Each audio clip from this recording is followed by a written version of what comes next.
Hey up lads and lasses, Damphyre here, back again with some more Infinite Lagrange.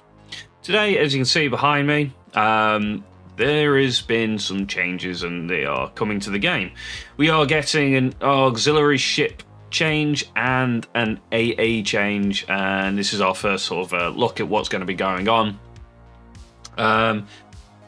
Again, when I do these, be aware, sometimes the translations are a little bit bad, so we'll just have to sort of go through it and try and guess sometimes what's going on.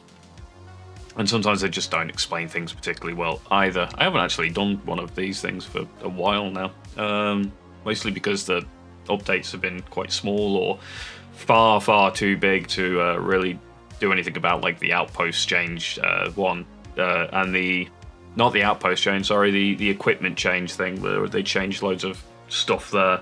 There was a page and I just got halfway through the list and just completely gave up. Anyway, this one looks really cool. I've had a quick sort of brief look at it. So I know some little points to bring up and stuff like that. But for the most part, I haven't read it properly yet. So let's go through it. Dear explorers in the vast universe of Infinite Lagrange, auxiliary ships were originally designed to serve a critical logistics force, providing repair and production support to frontline fleets to ensure they could regain combat capabilities and long-range strategic operations. However, after observing in-combat testing and receiving feedback from explorers, we realized that auxiliary ships still have room for improvement in their frontline support capabilities. To meet such strategic needs of explorers in the vast universe, we will soon be updating the features of auxiliary ships to further enhance their support capabilities. At the same time, we will make stats adjustments to some ships in an effort to provide a richer, strategic, lined-up building experience. So generally, you know, the auxiliary ships have been in a really bad place for pretty much since they entered the game. They don't provide really anything in fleet that's of any use. Then we got an update to them so they could dock to things and you could dock other fleets to them to rebuild aircraft. But the time it took for them to rebuild ships and aircraft was so long, it was often quicker just to retreat your fleet back to base, rebuild it, the aircraft back to base, and fly it all the way back to where you were, even if it was on the other side of the bloody map.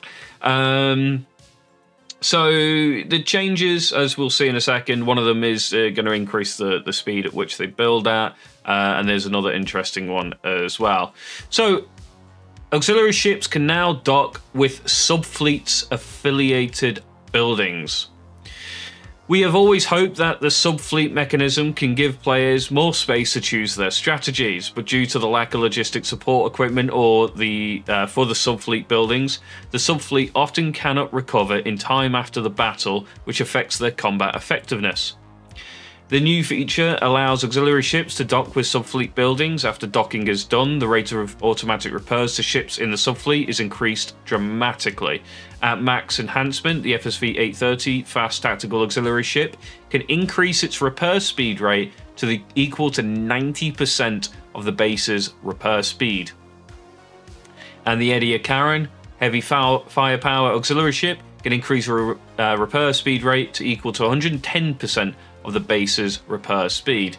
Something to note here is this is the base repair speed at its base level, not when you've got repair docks and, you know, upgrades to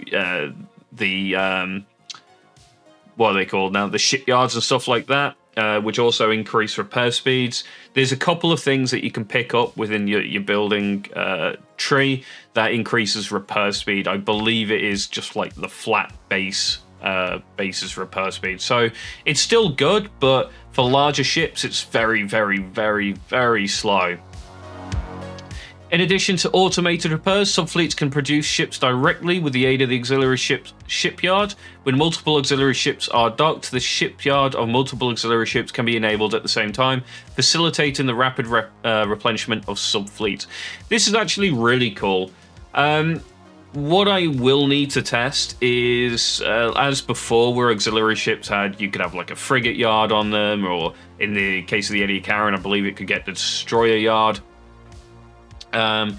If this means that you can build any type of ship from it while it's docked up to one of these structures, it could be really, really good and quite handy, especially for setting up like forward operation bases and that kind of thing.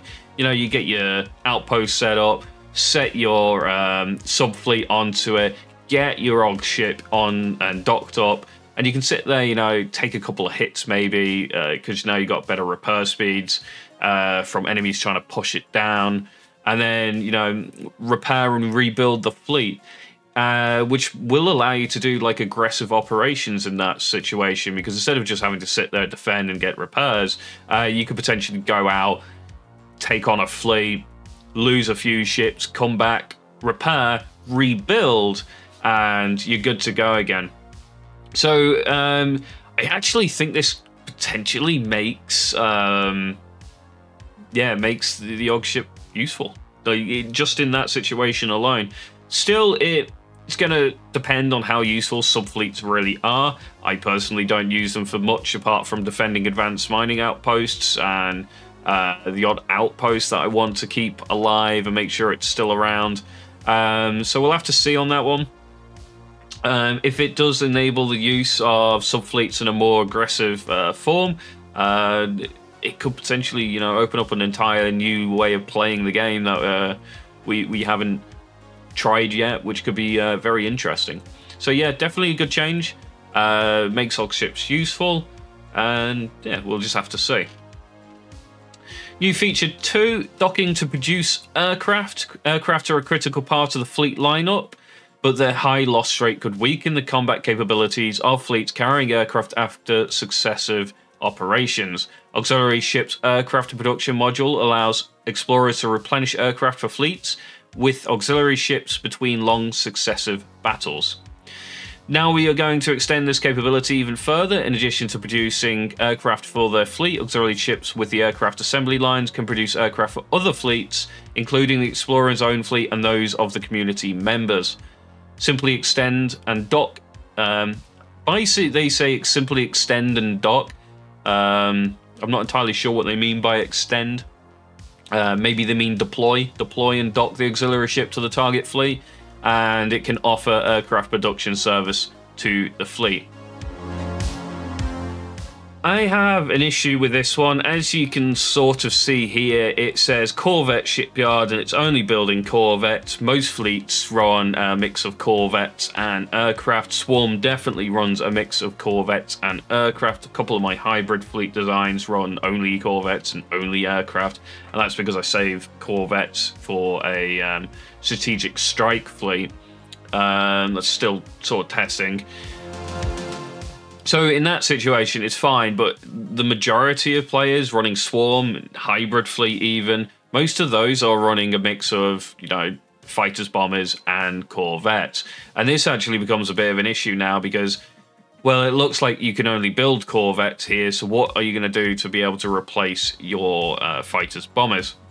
Now, for argument's sake, you could argue, okay, it's fine, you'll have another mate in the same group as you, they'll run their OG ship, they'll have an aircraft, and you can use their aircraft dock while they use your corvette dock, and vice versa, and it's fine. I personally think that the auxiliary ships, shipyards, should be converted so they produce both types of aircraft. And this goes on to, you know, the point that I made further up with the ability to build ships. Is this only going to allow you to build frigates because it's got a frigate shipyard, or is it only going to allow you to build destroyers? Does that mean you'll never be able to build cruisers from them? And so on and so forth. And if that is the case, this drastically makes this considerably less viable strategy and still puts auxiliary ships in a position where they are not very good. So yeah, we'll have to see here. Auxiliary ship performance parameter adjustments. This update will also bring the adjustment to auxiliary ship production speed and UE coin consumption rate during production. If you know and you've tried to use auxiliary ships, you'll understand that they were exceedingly expensive to run. Trying to repair with UE coins and stuff like that, it just costs so much. And I think there was a point where if you had a damaged solar whale, you literally couldn't repair it with an auxiliary ship because it cost too much, and you can't carry that much UE coin or something really silly like that, which was hilarious. So the base production time of auxiliary ships will be reduced by 30%, and the enhancement effect of the production speed enhancement will be increased from 40% to 80%. A fully enhanced auxiliary ship should have production speed close to the production speed of the base, which is, no, it's good. There will also be adjustments to how UE coins are spent during the production process. The cost of producing or repairing a ship is set at 1,000 UE coins for any ship. Docking for repairs or production will... docking for repairs or production with different fleets no longer charges extra UE coins. It's a nice little change, and the set cost for 1,000 UE coins per ship is not too bad now, because it used to be a lot. I wonder if this still needs the ship docked, and to get those supply things that it generates when it's docked to a resource node. We'll have to see. We hope that the auxiliary ship's production capabilities will be more in line with its strategic positioning, providing explorers with reliable support when fighting far away from the base. So far, I'm cautiously going to say it won't, because of the fact that the shipyards look like they're locked to a set production, and not so you can just produce anything, but we'll see. Now, here is a further buff to aircraft, and one that we'll have to test because I can't quite make sense of what they're trying to say here. Anti-aircraft weapons have an important place in the Lagrange network. We notice that the limited anti-aircraft range of current near-defense weapons restricts their normal performance in combat. To address this issue, we will add a weapon mechanism that allows onboard anti-aircraft weapons to toggle in and out of anti-aircraft mode. When the ship is not under attack from aircraft, all anti-aircraft weapons will default to expand its anti-aircraft range and operate with standard weapon efficiency. And when the ship comes under aircraft attack, the anti-aircraft weapons will switch the mode, focusing on countering incoming targets and boosting anti-aircraft efficiency. So what this sounds like, and we can see from the picture here, when the ship is not under attack by aircraft, the anti-aircraft weapon will expand its anti-aircraft range by default, operate with standard weapon efficiency. And when the ship is under attack... So let's talk about this top bit here first, right? What this sounds like is if it has dedicated anti-aircraft weapons, a ship, or it's a dedicated anti-aircraft ship, potentially, it will have, potentially, fleet-wide range. And remember how we have those buffs in the left on the screen where it says, when targeting aerial, it gets an extra 80 damage. I think that that is negated when in this mode and it's just shooting at aircraft. When the ship gets targeted, it switches that thing on, and now it's getting bonus damages, and it'll lock onto specifically the aircraft targeting it. This is potentially massive. It's going to mean that a lot of the ship videos I've currently done is null and void again, and I'll have to go back and do it. I'm sure Winged Hussar will still probably be the best AA, but you never know. They've got a Mer Nubium in this picture, and there is an AA variant. I believe it's a UAV AA. If that starts working and the light cones start working, that Winged Hussar crown might get removed. We'll have to wait and see. This is potentially a very, very good change. Swarm is relatively still prevalent. It's one of the top 3, Immortal, Swarm, and Hybrid. And Swarm is still well up there with some of the highest damage dealing and best fleet designs within the game. Again, I've got hybrids that counter specific swarms, but the specific swarms that counter my hybrid. Immortal Fleet is just a whale's wet dream. because you need like a silly amount of damage to take those on. You need over 1.1, 1.2 million to even potentially just get through the healing potential of that fleet. So it's a lot. Some swarms can do it, but again, Swarm has this problem where aircraft die and then it loses all its damage output, which is why I like Hybrid, because if I lose my aircraft, I still have damage output. But anyway, this will mean that things like Hybrid, we do run specific anti-air ships. Wing to SAR turns up. I've been testing recently a fleet that's like a 300 CP early game hybrid fleet, and that's got Mer-T in it, and it's mostly Frigg Destroyer setup. So that could be quite interesting. And things like this, where they're changing it so our AA is potentially, you know, entire fleet wide, which is what it probably should be. Why would you design an AA weapon system and only have it shoot 10 feet from you? It makes absolutely no sense at all. So we'll see. Again, in testing, this does sound like row-wide AA for all ships and some special little counter system where the damage gets turned on or something. We don't know quite yet, but that's going to be what I think anyway. We also have ship balance adjustments. This is also quite a important one, but at the same time, I think it's not. The aircraft carrying capacity is an important parameter for carrier ships. In the original design, we wanted the different command points and aircraft carrying capacity between different carrier ships to reflect the ship's respective characteristics and give them corresponding application scenarios.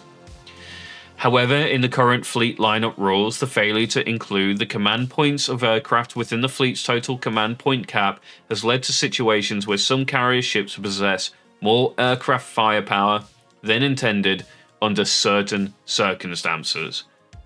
Goodbye, whale. This cramped the creative space available for building fleet lineups. We plan to adjust the command points for these carrier ships to rebalance them. Through balance adjustments, we hope these carrier ships can still play their due roles in combat, and that command points can play an important strategic balancing role in fleet creation, making fleet lineups more diverse. We sincerely thank each and every explorer for their support and love of Infinite Lagrange. Your feedback and gaming experience will inspire us to continuously improve the game's features. All the mechanisms, numbers, and effects mentioned above are still under development and testing, and they might be subject to change before the actual update, which is expected to go live soon. Your feedback and comments will be great help in improving the game's features. So let's talk about the ship balance adjustments. They definitely feel like we're going for Swarm here, right? Like, AA buffs, carrier nerfs, I don't know. So, depending on what these really target, if this is an increase to command points of things like Guardian Dual Purpose, Tundra, Predator, Jaeger, this is going to hurt them a lot, and it really will severely hurt Swarm. If this is only targeting carriers, Solar Whale, Marshall Crooks, you know, the rest of those, it's going to do nothing. Those ships, the aircraft carriers, with the exception of one specific fleet, one specific swarm, they're all on the reinforced, so it really doesn't matter. It doesn't do anything for them. They don't care. You can you could double the points in a whale to 90 CP. They really wouldn't care. Then they're just on the reinforced. It doesn't matter to them. I guess it does in the grand aspect of how much like total CP you can produce. You that might remove the ability to get a third fleet out or something, or fourth fleet. But yeah. I don't know. Like, okay, if it hits Jaegers, Predators, etc., it could potentially just flat out kill Swarm. And I'm against that. In the current meta, we have three major fleets. We have Swarm, which is predominantly the largest. It's the easiest to set up generally. It's the lowest CP usage. We have Hybrid. which is a little bit more costly to set up. You need CP on some cruisers and stuff like that to get them really going. So it's a little bit harder for newer players to get into. That being said, it's less total blueprints you need because you don't need so many aircraft blueprints to get hybrid going. And Immortal. Immortal is the whale's wet dream. It is battle cruisers with CAS support, reinforced with whale. It is devastatingly hard to break through because of the amount of healing. But again, it's another one where you're talking like minimum requirements, at least a few of the spear modules, the CAS auxiliary, and 300 CP, TP, sorry, on the spear to even, you know, begin to function, let alone, you know, everything else needed in that fleet. Generally speaking, the top swarms can beat the Immortals, and the top hybrid can beat the Immortal. The Immortal can generally tank and sit there for a long time, even against the top swarm, the top hybrid. And that's because, you know, the amount of healing they've got and stuff like that. They got a lot of sustain, and they got decent damage output for what they do, which is tie your fleet down. Swarm and hybrid, they're like a 50-50 chance. Sometimes you'll go into a player who's got like the best swarm you've ever seen, Marshall Crooks with Solar Whale on reinforce and really nice fleet compositions. And yeah, it will probably beat hybrid. But then you got the other hybrid fleet, which is the Predator Jaeger and that kind of setup. And hybrid generally just beats that. So we've got like a bit of a three-way rock, paper, scissors at the moment, which works quite well. And killing Swarm, I think, is potentially detrimental to the game. Yes, I think Swarm should receive some form of nerf. It's very obnoxious to fight, especially as newer players come up, because they generally don't have the AA capability of dealing with them. You know, they might not have Winged Assault AA. They might not have... The requirement is a Mistral within fleet, as well as maybe Spore and T-800. If you don't have those key things and you go into a fight with Swarm, you've lost. It's just that simple. Which is why hybrid works, because it brings T-800, Mistral, Spore, CVM-11, Missile, AA.